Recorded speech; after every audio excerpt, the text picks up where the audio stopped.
Hi friends, welcome to KPB Coding Hub. In last videos, we covered up to pattern number 41. In today's session, we are going to talk about pattern number 42. What is this pattern?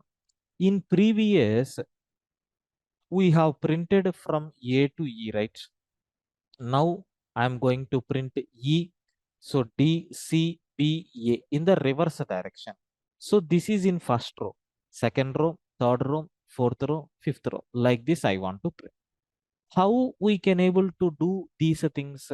So just the same like previous program, but instead of moving from 0 to 4, we have to move from 4 to 0. So here we have to change from 4 to 0, 4 to 0. So let us see how you can able to do the modifications. Sir, here we need capital letters, right? That's why I'm taking 65 because 65 is the starting ASCII value for small capital A. And we know this logic. If you take a range of n, it will take from 0 to n minus 1. So I'm talking with respect to column.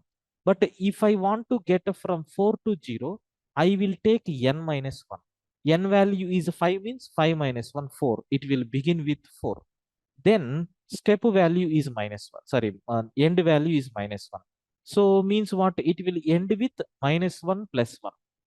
That means it will end with 0.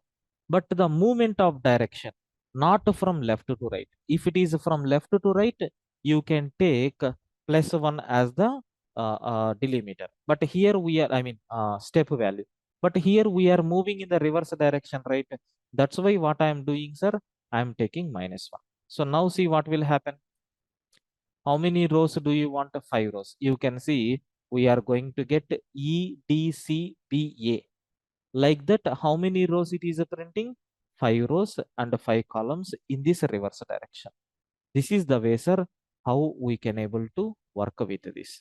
I think you people got very clear clarity how this particular program is generated, right? Thank you.